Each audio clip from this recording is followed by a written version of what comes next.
Good morning, everyone. Good morning, guys. Welcome, welcome. Hey, I started the video differently than I usually do. It's because my day has started a little differently. Just my routine. I got up, I made myself some coffee, I've got it right here, and I was going to come down and do the video. But I saw that there was so much light coming into the house. Wow. And let me set the stage here because I'm not sure when I'm going to release this video, but it's March, what is it, March 5th? March, I don't know, beginning of March. And I live in Canada, and I live somewhere where, you know, we get winter, and there's about a foot of snow outside accumulated over the winter. It's been cold. Not that cold, actually. It's been, on average, hovering around 0 Celsius, which is, what's it, 32 Fahrenheit, and above 0 and below 0. You know, some nice days, some bad days, but not really cold, but some snow. But today, beginning of March, about a foot of snow everywhere outside. So it looks like winter when you look out, but it was just so blue and sunny that I thought, and I have, open the front door and I go outside. I have an old beat up couch that most of you would have thrown away, but it's more of a love seat. It's kind of a half couch, half love seat, but it's beaten and kind of broken down. I could give it away to some students or throw it out, but I didn't. I just put it outside my front door because in the morning the sun shines right there. So it's kind of, anyways. So I went out there, and it's one of those days with the beautiful sun shining, and it felt like summer. It was like warm. First thing in the morning, it's like 7:30 in the morning, and the days are starting to get longer because of the northern latitude.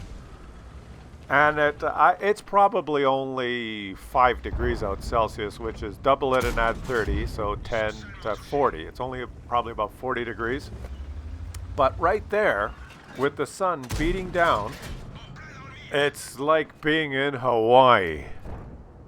And the warm sun, the radiation warming the skin on my face as I sat there with my coffee, and the birds started chirping. Yes, the birds. No, they haven't come back. The ones that stay, there's some that leave and some that stay. The little stupid ones stay throughout the winter. That's a kind of a thing we have in Canada where we say, you know, the birds fly south for the winter. No, they don't. Duh. Stupid people always trying to explain things from their own perspective. No, the birds don't fly south for the winter. What they do is they fly north for the summer. They only come here for 2 months, most birds, to eat all the fruit and berries, and then they get the fuck out before it gets cold. They don't live here. They come here in the summer for a couple of months. So, but we like to say, oh, they live here and they fly south for the winter. Yeah, shut up. But anyways, the birds are chirping, and the sun is there, and I'm basking. Remember, I haven't done that for, other than when I was in Mexico. I haven't done that for December, January, February, 3 months, right? 3 months. You can't go outside without putting a sweater, and then a coat, and then a hat, and then gloves, and sometimes something to cover your face, and boots, and thick socks, and not just regular pants, sometimes long johns, blah, blah, blah, blah, blah, right? That's life. But today, in my sweatpants and t-shirt, and my hoodie, with my cup of coffee, and I just sat there. And then I didn't want to do the video. I didn't want to record a video for you guys today, to be honest. We know each other now well enough that I can be honest with you, right? There's no bullshit on this channel. I did not want to record a video. Fuck. I just want to sit here, maybe go for a walk. And I started thinking I can't walk Kirby anymore because the poor girl passed. I'm going to start thinking about the year and stuff, you know. But it was a happy moment. Even though my thoughts went to poor little Kirby, it was still a happy moment. It was a happy, like, half hour. Just relaxing. You guys ever get that where you just sit and contemplate? It sometimes requires a cup of coffee. And then for a while there, I thought, I don't really want to do that. I just want to just relax today and do nothing and not do. But now I'm here and I'm recording the video for you. And I had some ideas, right? I had some ideas of what I was going to do. But I forgot. And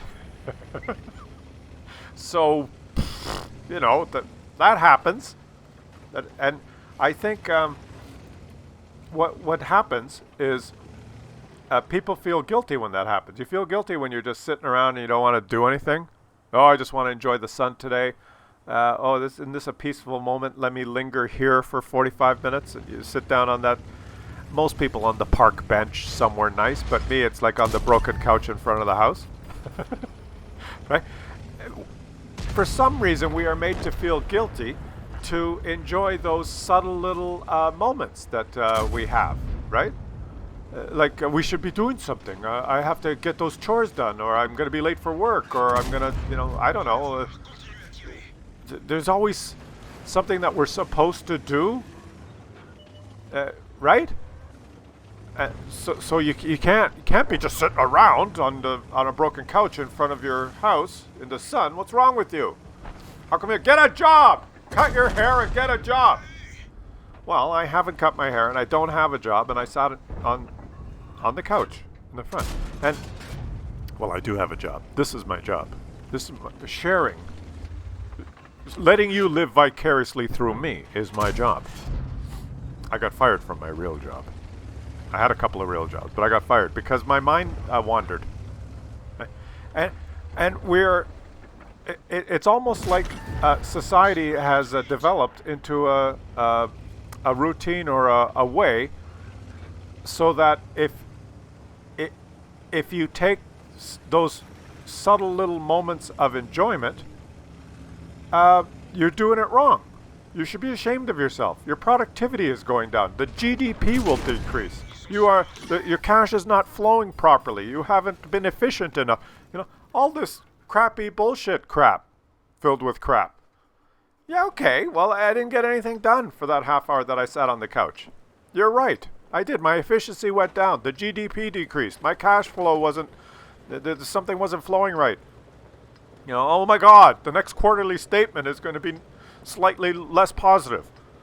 All this rushing around to achieve these tiny little things, like when I was working for a company, the only thing that mattered was what the next quarterly statement said.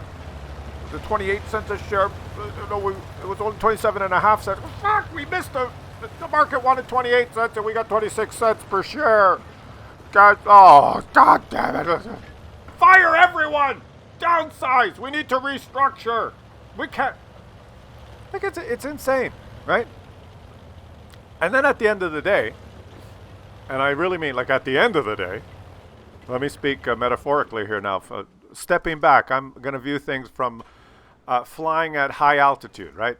I'm not looking at the trees, I'm looking at the whole forest. At the end of the day, when you're 77, and I'll still have the broken down couch in front of my house. I'll be sitting on that. But you may have, if you've worked hard all your life, you'll have an expensive rocking chair, or maybe one of those. They'll have fancy wheelchairs that when you park them, you can rock.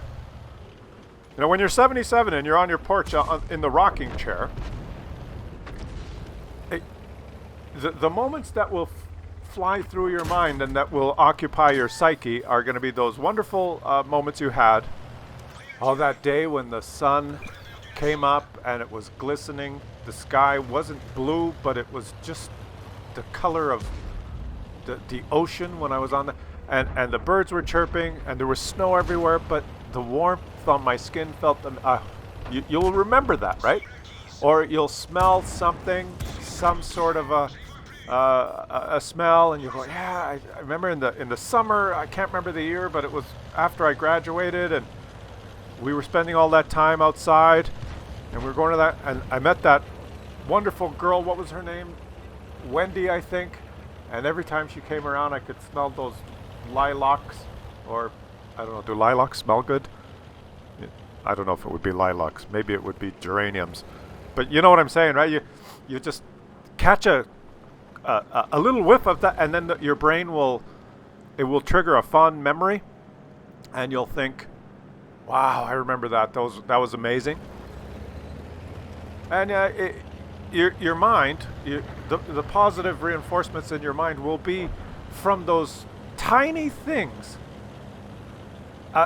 Just a smell, an odor, a whiff of something in the air, the feel when the sun hits your cheek on a particular day while you're busy rushing to the bank, and your brain will connect that and say, "Yeah, remember that day you were on your broken couch or a sound, right? Something will come on the radio, and it'll be some song that you haven't heard for 37 years because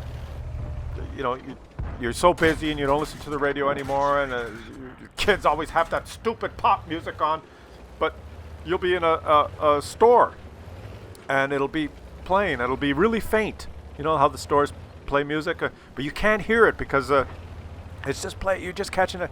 But just that little bit, 3 bars that you heard, and it's going to come to the chorus, and it just triggers, and you think back of when you were 16 with your buddies, driving on the beach.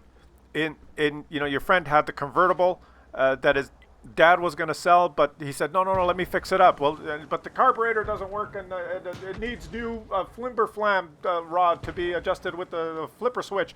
And you go, no. And your dad he gave it to him, and you got in the garage. You worked on it for 3 months, trying to get it to, and finally you got it running. It's rattling and running, and the seats were vinyl, but you're in California, and you're driving down the beach before they had the laws that you're not allowed to drive on the beach, because why should we have any fun as humans anymore? But you drove down the beach, and you didn't sit in the seats. You sat up on top of them, so the wind hit you, and you had that song playing on the little shitty radio, right? So there was no bass. All you heard was the treble and the guy singing, and you loved it. And it wasn't until 7 years later that you heard that song again on a stereo, and you realized there was bass. Wow, the bass line's pretty. And you're in the supermarket, and you hear it, and it brings you back. You see what I'm getting at? So the joys are these tiny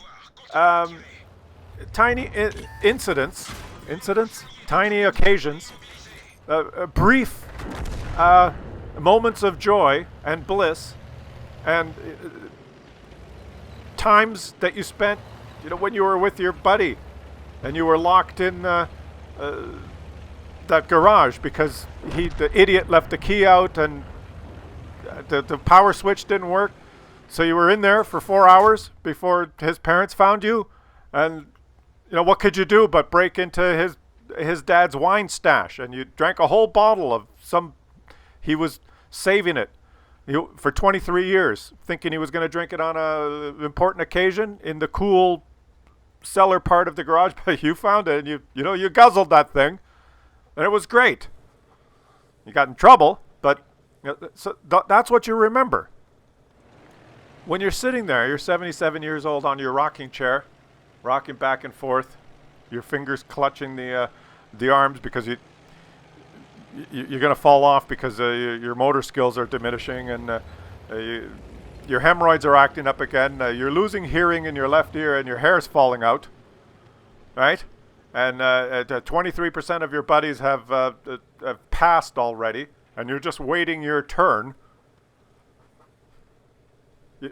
You're not out there thinking, well, I remember in 1973, yeah, that was the year that it was the second quarter, and it was expected that we make 28 cents cash flow per share, but we came up short. We only got 27.5 cents cash flow per year, and it was pretty bad. Yeah, I remember that. And yeah, we had to restructure the office, and we relocated 7% of the staff. We had some redundancies. Fuck off. Do you give a flying fuck?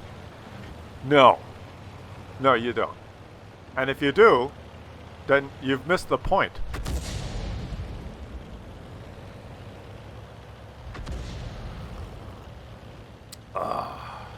I didn't drink the whole cup of coffee when I was sitting out there on my chair. I only drank a third of it, and I still got some here. And so I'm trying to figure out a way, and I don't have the answers, guys. I don't have the answers. Maybe you can help me. I'm trying to figure out a way that we can still be productive, and we can still achieve, and we can still go forth, and we can still prosper, but at the same time, not waste it all. You know what I'm saying? Is there a way that you can enjoy and share and be happy in those moments, but not waste your whole fucking life on bullshit? Is there a way that you can do that? I'm sure there is. And I'm sure that there's a very, like, there's some people that do. There's some people that, what do they call that? It's some bullshit saying, right? Like, or did you live a full, was your life full in that? Whatever the hell that means. My point is, like, is there a way that you can figure out what those important moments are and relish them as they're happening, rather than just rush through them and not realize that they were important until near the end, when you say, fuck, you know. I remember those 4 things are the things that I really liked. Right? That smell, Wendy's, her hair, just, every time I smelt that. That song, and that moment with the sun, and that other time that I was standing in the river, fly fishing, and the sound of the water. I don't know, those things that you treasure and that you remember. When you're doing them, when they actually happen, do you realize that they're going to be that important? I got a buddy who's, I guess he's been having trouble with his back. Oh boy, he's not old. He's like middle-aged, but he's had to stop playing tennis because he loves tennis. He's played tennis his whole life, but now when he plays tennis, he's got a tennis and then take 3 Advil is his routine. So he's finally said it just hurts so much he can't play tennis anymore. So he says, I stopped playing tennis. It's too much now. It hurts the body. And then people, it happens. People like golf, and then it gets to a point where they can't. Whatever. This is just an example. He has to stop playing tennis because his back hurts when he plays tennis. And I go, well, when did you stop? And he hasn't played for about 1.5 years. And so we were just talking over lunch, and we kind of got into this conversation. I said, do you remember the last time you played tennis? And he kind of thought. He goes, now let me think a minute. I haven't thought. Yeah, it was that one particular time when it was kind of, he wasn't planning on it, but his buddy called him, and he was at some outdoor court, and, hey, can you get down? The guy was going to play, didn't show up, and he went, and he played outdoor for a couple hours, and it was a great game. Everything about the memory was great. He remembers that. And then, of course, his back hurt afterwards. And then he hasn't played since. That was about 1.5 years ago. But the question was, and what we started talking about was, while you were playing that game with your friend, and you had fun, and it was a wonderful memory, and you enjoyed yourself, when you were doing it, as you were doing it, did you realize that that would be the last time that you ever play tennis? No, he didn't know. Of course he didn't know. And that's what happens. I'm not trying to be morbid here, guys, but what happens is there's always a last time. But you don't know that it's the last time when it happens. You go on a holiday, you loved it there. This place is amazing. Yeah, I'm so glad. Boy, we're going to come back here. And you love it. You have an amazing experience. And this is fantastic. It's one of the, I don't know, you just have an amazing experience. And in your mind, you're thinking, boy, this is great. I'm going to come back here. And then for reasons and life and whatever, for whatever reason, you just, 18 years later, you haven't gone back, right? You've gone to other places, done other things. And in those moments, when you're sitting on the broken down couch in front of your house, you think, yeah, I remember I went to that place and I never did get back there. And that time you were there when you were really enjoying it and it was such a positive experience, at that particular moment, you had no idea that that was it. That was. There wasn't another, the next time or another one. That was it. That was your great moment. And you never did go back. That was the last time you took Kirby for a walk.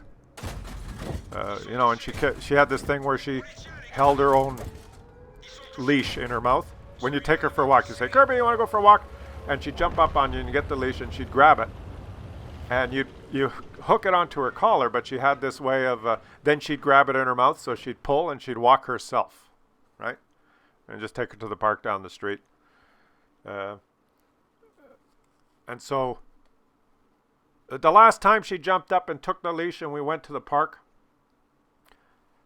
and had a great walk, I didn't know it was going to be the last time. I didn't know this is the last time we're going for a walk. I didn't know that. But it was. That's what happens. So I guess the moral, what I'm trying to say, is in that brief time that I was sitting out on the couch with the warm sun and just contemplating having my coffee, is that, and I'm happy that I treasured that moment. And that last walk was great. And it was wonderful. And you have to, it's the old cliche. Yeah, you have to relish the moment. You know why? Because you don't know at the time, or whatever it is, whatever moment it is, that was it. That was it. And I'll leave you with that. I'm in a great mood. I'm actually very happy, guys. And I hope you have a wonderful day. And we'll get together again tomorrow.